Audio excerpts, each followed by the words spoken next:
Muhammad Ali wrote in his book, The Soul of Butterfly, that it seems strange that I have an illness that makes it difficult for me to speak and move the way I want to. Those two activities once came as easily to me as breathing. Now I have to work hard at speaking so people can understand me. I sometimes have to think about the steps I take. Some people confuse my limitations with brain damage. Maybe that's because there are those who have said that I stayed in the ring too long and that boxing caused these problems.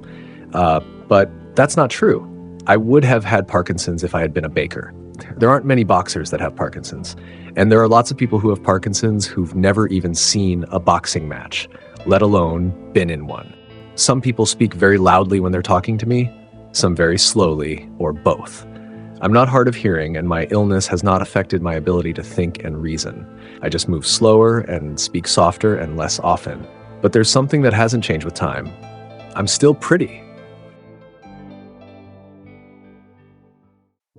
The story I'm going to tell you now is the story of how boxing, the sport that made Ali an icon, also became the force that destroyed his body, his brain, and his health. Ali's journey to greatness started long before the world called him Muhammad.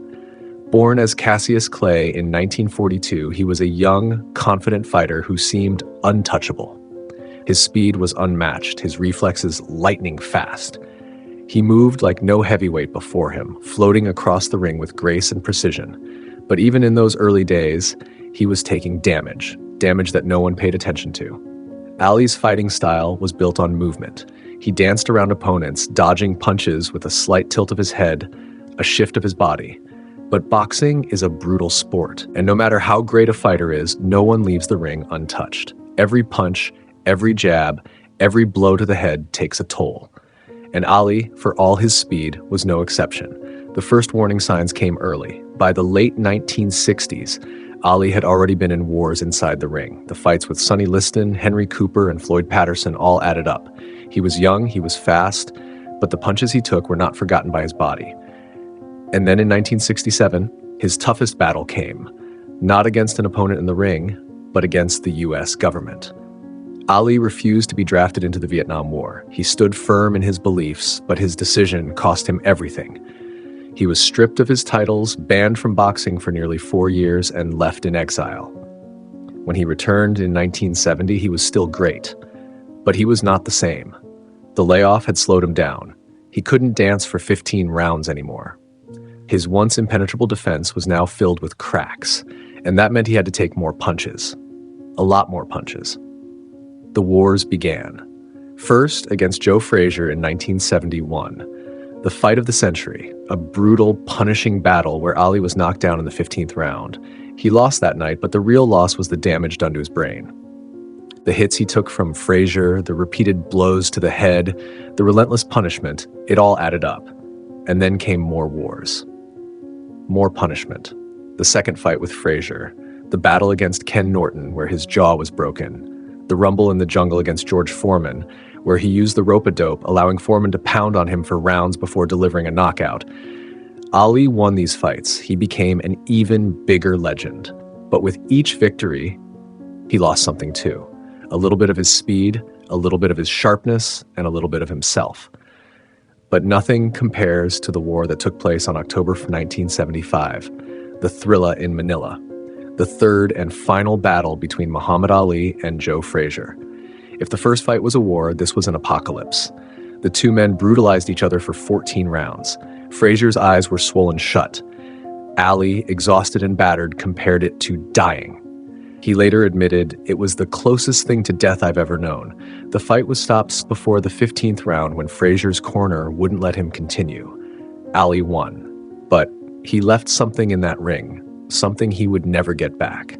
His body had been through hell, and his brain had taken an unthinkable amount of trauma. After that fight, Ali was never the same again. Even his closest friends noticed it. His speech started to slow. He sometimes slurred his words. The quick-witted, fast-talking Ali, the man who could verbally destroy opponents before ever stepping in the ring, was starting to show signs of the damage. But he didn't stop. He kept fighting. In 1978, he lost to a young Leon Spinks, a fighter with only 7 professional fights. The loss was a shock, but Ali won the rematch, reclaiming his heavyweight title for a record 3rd time. He was back on top. But at what cost? Ali should have retired then. He had nothing left to prove. He was already the greatest. But like so many champions before him, he couldn't walk away. Then came the fight that should have never happened. October 2nd, 1980, Muhammad Ali versus Larry Holmes. By this time, Ali was 38 years old, slower, weaker, a shadow of his former self. And the worst part, he already showed clear signs of brain damage. His speech was slurred, his reflexes dulled, yet the fight went on. Holmes wasn't just younger, he was ruthless that night. He dominated Ali from the opening bell, landing punch after punch on the aging legend. It was painful to watch. Ali, once the fastest heavyweight in history, could barely move. The punches that would have never touched him in his prime now landed clean, over and over again. By the 10th round, it was too much. Ali's corner stopped the fight. It was the only time in his career that he lost without making it to the final bell. Even Holmes himself admitted that beating Ali like that didn't feel like a victory. He cried after the fight, saying, "He was my idol. I didn't want to do that to him, but the damage had already been done." And Ali, still unable to let go, fought one more time against Trevor Berbick in 1981, another loss, another fight that should have never happened. Finally, Ali retired, but by then, it was too late. The punches had added up. The years of punishment, the wars in the ring, the blows to the head, it had all taken its toll. Muhammad Ali, the man who once floated like a butterfly and stung like a bee, was now struggling to even move. His speech, once sharp and charismatic, became slow and slurred. His hands, once the fastest in boxing, now trembled. By the mid-1980s, it became clear Ali had Parkinson's disease, and boxing was the main culprit. Doctors have long studied the connection between boxing and brain damage. Chronic traumatic encephalopathy, CTE, is a condition found in athletes who take repeated blows to the head. And while CTE wasn't widely known during Ali's time, his symptoms were undeniable. Parkinson's robbed Ali of his physical abilities, but it never took away his spirit. Even as his condition worsened, he remained a global icon. He carried the Olympic torch in 1996, his trembling hands visible to the world, yet his presence was as powerful as ever. Ali had given everything to boxing: his speed, his reflexes, his body, his brain. And in the end, the sport that made him a legend also left him broken. So the question remains, was it worth it? For Ali, maybe it was. He once said, "Suffer now and live the rest of your life as a champion." He knew the cost, and he still chose the path of greatness. But for boxing as a sport, his story is both inspiration and warning. Fighters today are more aware of brain injuries, rules have changed, doctors intervene more, but the truth is, boxing will always be dangerous, and the risk will always be there. Muhammad Ali was the greatest, but greatness has a price, and in his case, that price was his health, his speech, and ultimately his life. This is the cost of boxing. This is the cost of being the greatest. In the end, Muhammad Ali wrote in his book, "That ail my life, I achieved the impossible by defying the odds. So after I lost to Larry Holmes in October 1980, I gave it one more shot.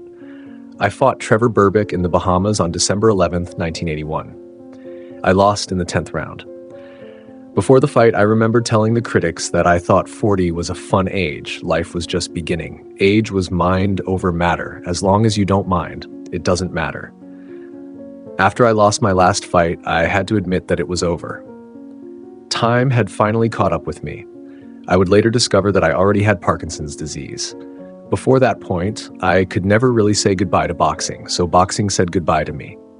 None of the black boxers before me got out when they were on top. I wanted to be the first. The truth is, if I won my last fight, I would have kept going. I would have been 60 years old, still trying to achieve the impossible.